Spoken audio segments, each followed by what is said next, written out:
Hello students, इस video में हम क्लास 8 मैथ का प्रैक्टिस सेट 12.2 सॉल्व करेंगे। चैप्टर का नाम है equations in one variable.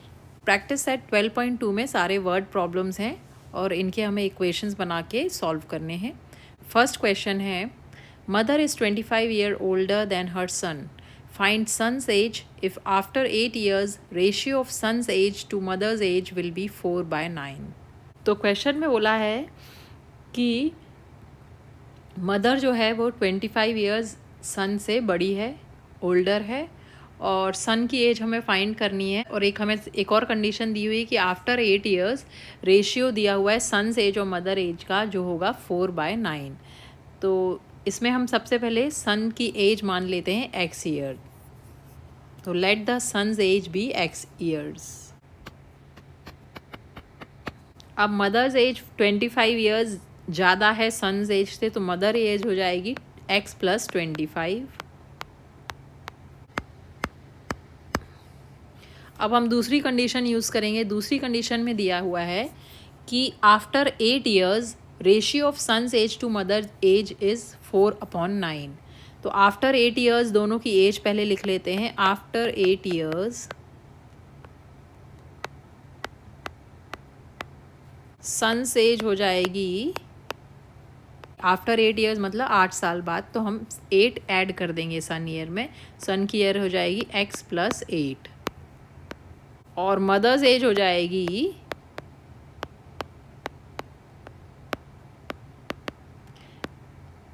x + 25 + 8, x + 25 + 8 years. तो ये दोनों की एज हो गई आफ्टर 8 ईयर्स। अब इसमें कंडीशन दी हुई है कि आफ्टर 8 ईयर्स की जो एज है उनका सन टू मदर्स रेशियो हो जाएगा 4/9। तो हम रेशियो ले लेते हैं। Ratio of son's age to mother's as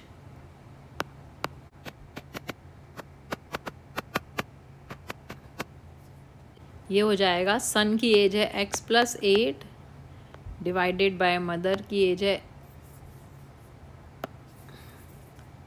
x + 25 + 8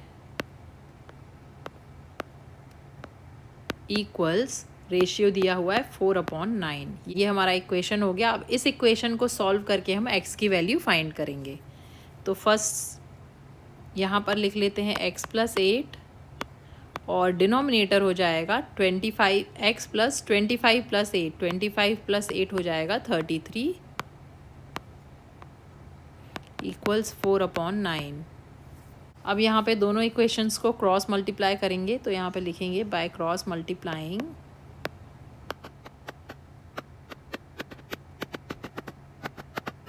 multiplication से हो जाएगा 9 times x + 8 equals 4 times x + 33। तो इसे सॉल्व करते हैं। 9 टाइम्स x हो जाएगा 9x + 9 टाइम्स 8 हो जाएगा 72 equals 4 times x 4x + 4 times 33 करेंगे। 4 टाइम्स 3 12, 1 कैरी ओवर, 4 टाइम्स 3 12 + 1 13, तो 132। अब यहाँ से x वाली टर्म्स को एक साइड ले आएंगे। तो 4x को हम यहाँ ले आते हैं लेफ्ट हैंड साइड में और 72 को राइट हैंड साइड ले जाएंगे। तो यहाँ पर हो जाएगा 9x - 4x equals 132 - 72। 9x - 4x हो जाएगा 5x और 132 में से 72 माइनस करेंगे तो ये हो जाएगा 60। अब ये 5x है, x की वैल्यू फाइंड करेंगे तो 60 डिवाइडेड बाय 5 हो जाएगा। तो x की वैल्यू हो जाएगी 12 टाइम्स 5 होता है 60। और x हमने पहले माना था सन की एज, तो सन्स एज हो जाएगी 12 ईयर्स। तो क्वेश्चन में हमें सन्स एज फाइंड करनी थी, वो हमने फाइंड कर ली है। अब हम फाइनल आंसर लिखेंगे। Son's present age is 12 years.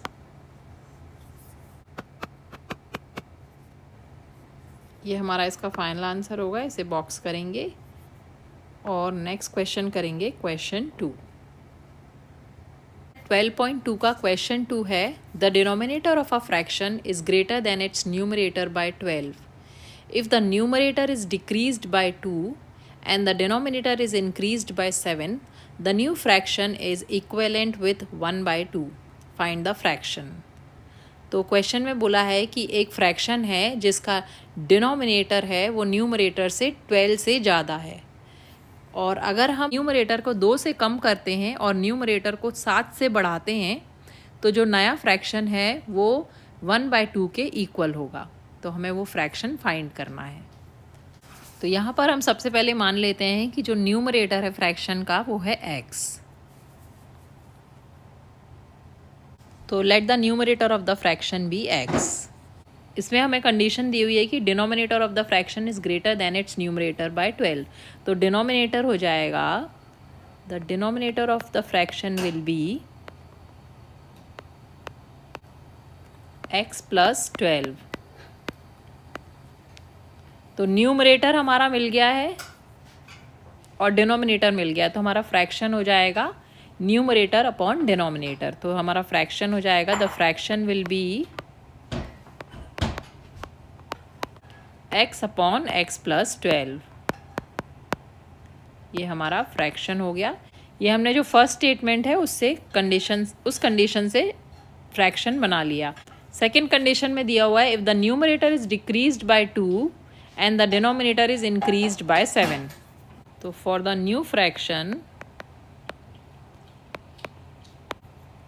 numerator is decreased by 2.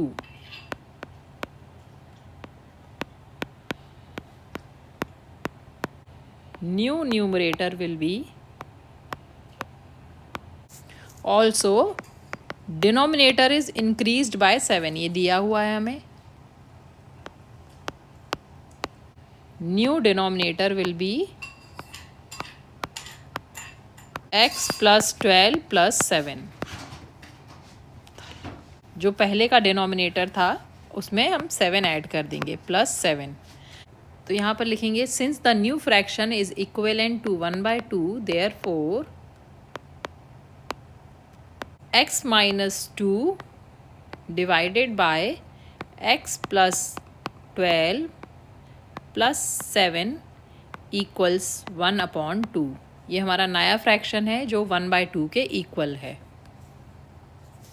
अब हम इसको सॉल्व कर लेते हैं। इस इक्वेशन को सॉल्व करेंगे तो हमें x की वैल्यू मिल जाएगी और x जो है वो हमारा फ्रैक्शन का न्यूमरेटर है। इसे सॉल्व करेंगे, हो जाएगा x minus 2 divided by x plus 12 plus 7, 12 plus 7 हो जाएगा 19, तो x प्लस 19 इक्वल्स 1 अपॉन 2। अब इसको सॉल्व करेंगे तो सबसे पहले हम यहाँ पर क्रॉस मल्टीप्लाई कर लेते हैं। तो यहाँ पर लिखेंगे by cross multiplication,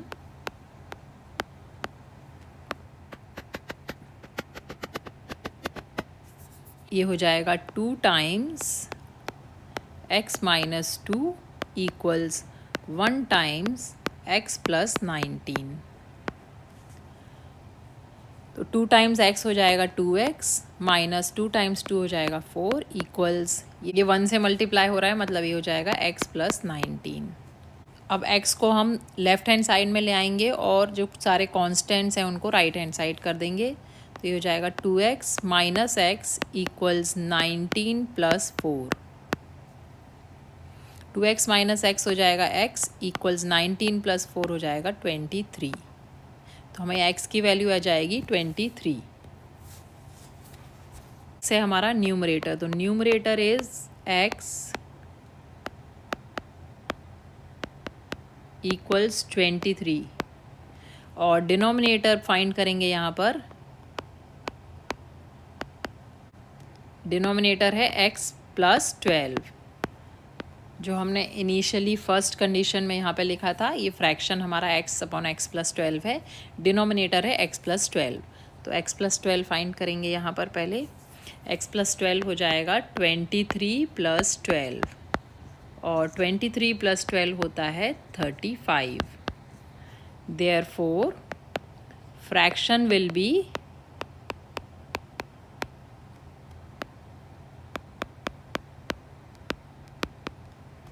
numerator upon denominator, जो हो जाएगा 23/35। तो हमारा फाइनल आंसर हो जाएगा द रिक्वायर्ड फ्रैक्शन इज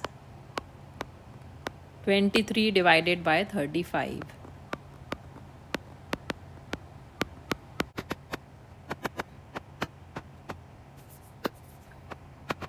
ये हमारा फाइनल आंसर होगा, इसे हम बॉक्स करेंगे और नेक्स्ट क्वेश्चन करेंगे। प्रैक्टिस सेट 12.2 का क्वेश्चन 3 है, the ratio of weights of copper and zinc in brass is 13:7। Find the weight of zinc in a brass utensil weighing 700 gram. तो क्वेश्चन 3 में दिया है ब्रास का मेटल बनाया गया है, ब्रास मतलब पीतल, जिसमें कॉपर और जिंक मिला हुआ है और उनका रेशियो दिया है कि कॉपर का रेशियो है 13 और जिंक का है 7।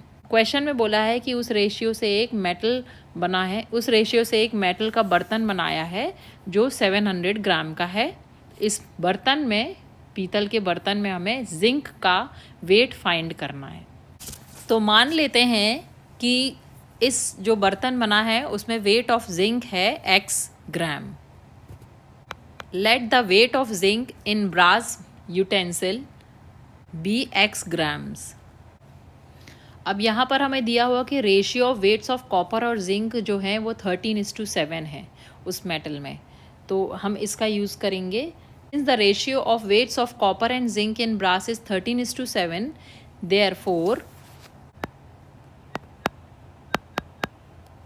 therefore weight of copper upon weight of zinc equals 13:7।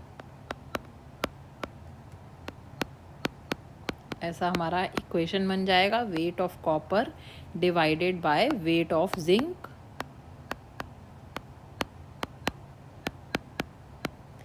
Equals 13/7। और वेट ऑफ जिंक हमने माना है x, तो यहाँ पर x लिख देंगे। Therefore weight of copper divided by x equals 13/7। तो इससे हम वेट ऑफ कॉपर निकाल सकते हैं, इसे क्रॉस मल्टीप्लाई करेंगे तो वेट ऑफ कॉपर मिल जाएगा हमें। Therefore वेट ऑफ कॉपर आ जाएगा हमारा 13/7 टाइम्स x यहाँ ऊपर चला जाएगा, तो ये वेट ऑफ कॉपर हो जाएगा। तो हमारे पास वेट ऑफ जिंक है x और वेट ऑफ कॉपर है 13/7 x, और हमें यूटेंसिल दिया हुआ है जिसका वेट है 700 ग्राम्स, और बर्तन में कॉपर और जिंक दोनों मिले हुए हैं। तो हम कॉपर और जिंक दोनों के जो x के फॉर्म में वेट्स हैं उनको ऐड करके इक्वेशन बना सकते हैं। तो यहाँ पर लिखेंगे given weight of brass in utensil is 700 grams. क्योंकि जिंक और कॉपर मिलके ही ब्रास बनता है, पीतल बनता है, दोनों को ऐड करेंगे दोनों के वेट्स को, उसका वेट हो जाएगा बर्तन के 700 ग्राम के वेट के बराबर।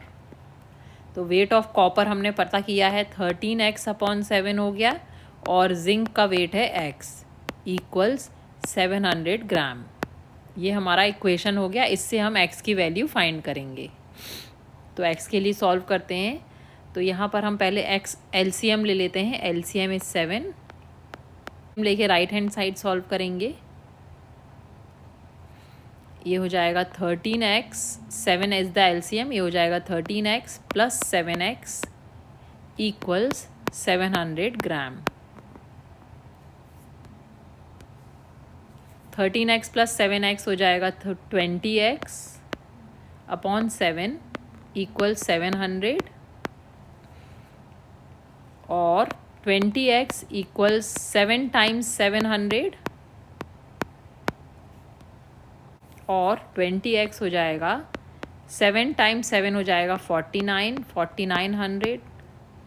तो x की वैल्यू फाइंड करेंगे तो ये 4900 डिवाइडेड बाय 20 हो जाएगा। तो x की वैल्यू हो जाएगी, इसे सॉल्व करेंगे 0 और 0 कैंसिल हो जाएंगे। 490 को 2 से डिवाइड करेंगे तो ये हो जाएगा 2 टाइम्स 2 4, 2 टाइम्स 4 8, 1 रिमाइंडर, यहाँ पे 10 हो जाएगा, 2 टाइम्स 5 10। तो x की वैल्यू आ जाएगी 245 ग्राम्स। और ये x की वैल्यू है जिंक की वैल्यू जो हमने पहले मानी थी। Let the weight of zinc be x, यहाँ पर दिया हुआ है x ग्राम, और हमें wait of zinc he find करना था क्वेश्चन में। तो ये हमारा फाइनल आंसर होगा। तो हमारा आंसर हो जाएगा the weight of zinc in brass utensil is 245 grams.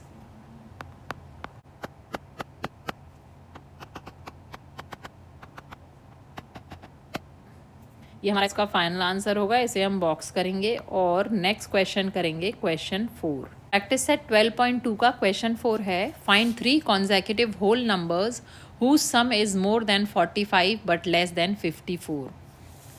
तो क्वेश्चन में बोला है कि हमें 3 कॉन्सेक्यूटिव होल नंबर्स फाइंड करने हैं। कॉन्सेक्यूटिव होल नंबर्स मतलब एक के बाद एक आने वाले नंबर्स जिनका सम 45 से ज़्यादा है और 54 से कम है। सबसे पहले 3 कॉन्सेक्यूटिव नंबर्स ले लेते हैं। Let the 3 consecutive numbers be x minus 1 x और x प्लस 1।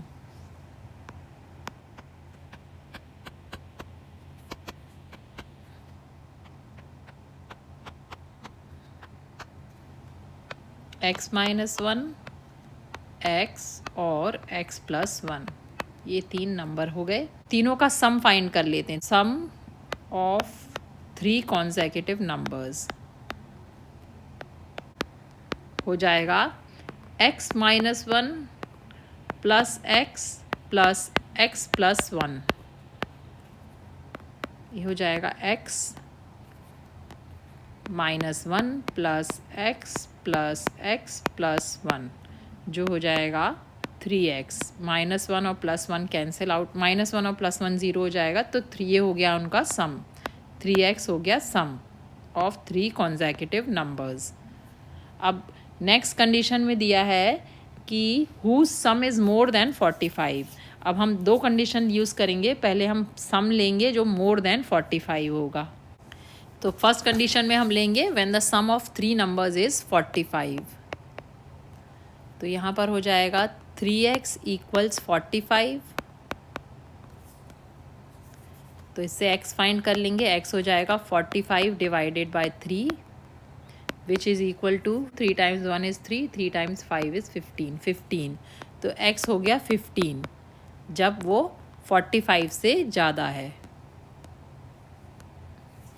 अब हम सेकेंड कंडीशन ले लेते हैं when the sum of 3 numbers is 54। तो 3x हो जाएगा 54 के बराबर। तो x की वैल्यू हो जाएगी 3 टाइम्स 1 3, 2 बचेगा यहाँ 24 हो जाएगा, 3 टाइम्स 8 इज़ 24। तो 54 डिवाइडेड बाय 3 हो जाएगा 18। तो x की वैल्यू हो गई 18। तो यहाँ पर हमारा वैल्यू ऑफ x जो है वो ग्रेटर देन 15 होगा और लेस देन 18 होगा। Therefore the value of x जो पूछा है नंबर, वो दोनों के इन बिटवीन होना चाहिए। The value of x is greater than 15 and less than 18.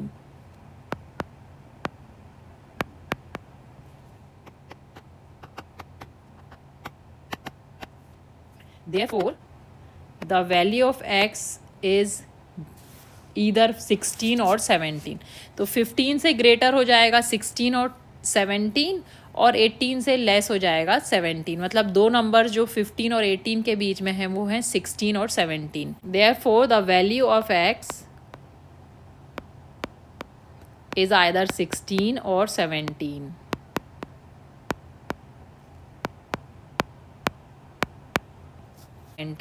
तो अब इसमें 2 कंडीशंस हैं, या तो हम x को 16 मान लें या x को हम 17 मान लें। तो हम नंबर फर्स्ट ले लेते हैं। If x is 16, the 3 numbers will be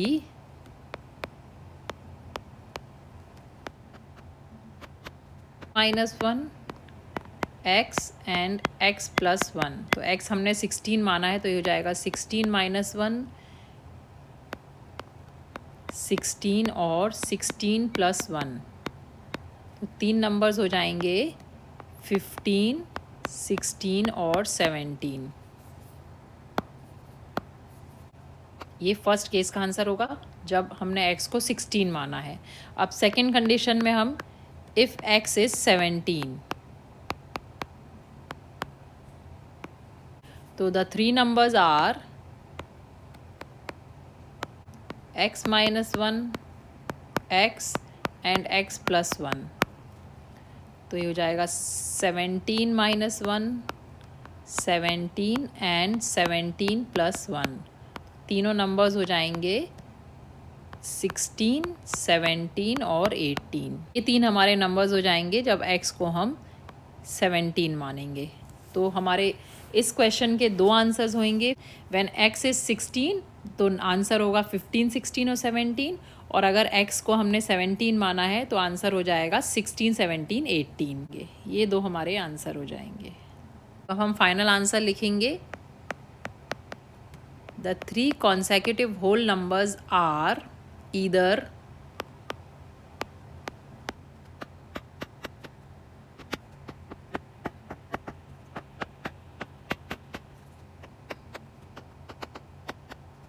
15, 16, 17 और 16, 17, 18।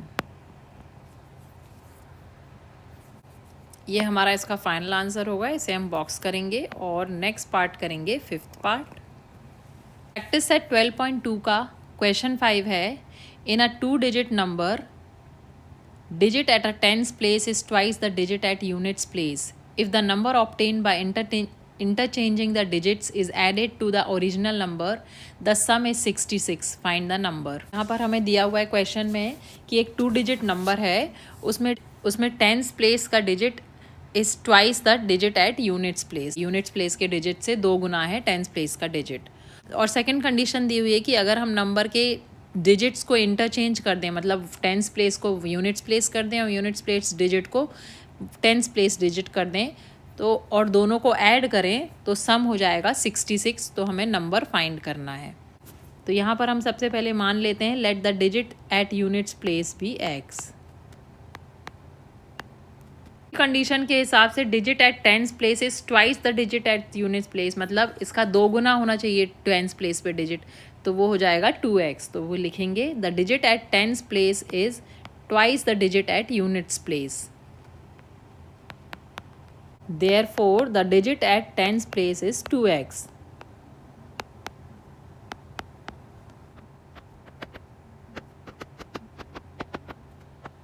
हमारा नंबर बन जाएगा यूनिट्स प्लेस का नंबर x और टेंस प्लेस का नंबर 2x, और टेंस प्लेस में नंबर है तो इसको हम 10 से मल्टीप्लाई करेंगे, तो हमारा नंबर हो जाएगा 20x प्लस x,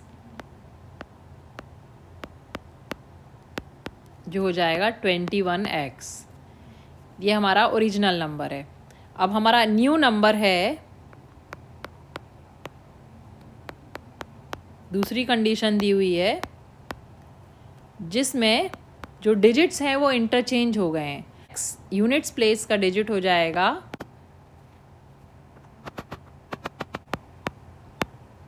और टेंस प्लेस का डिजिट है x।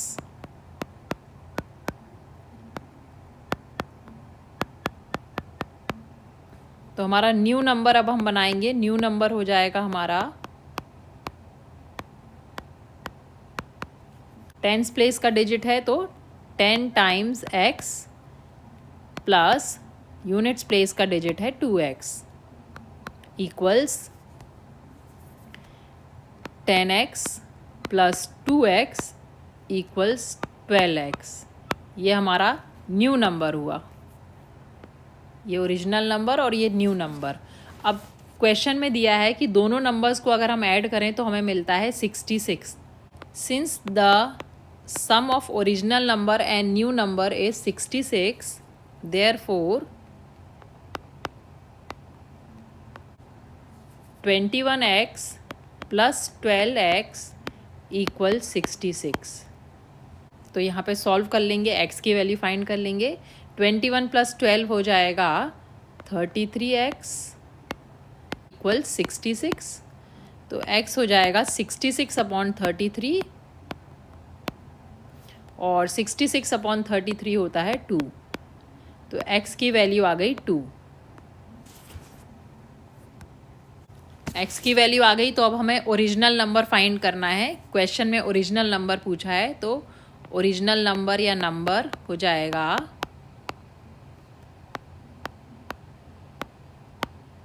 ओरिजिनल नंबर था हमारा 21x। तो x की जगह हम 2 पुट करेंगे, तो ये जाएगा 21 टाइम्स 2 जो हो जाएगा 42। तो हमारा ओरिजिनल नंबर जो है वो आया 42, और यही हमें क्वेश्चन में पूछा गया था। फाइनल आंसर हो जाएगा द ओरिजिनल नंबर इज़ 42।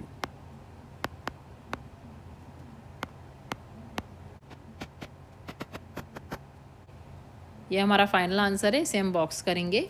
तो यहाँ पर हमारा क्वेश्चन 5 फिनिश होता है। अब हम नेक्स्ट क्वेश्चन करेंगे।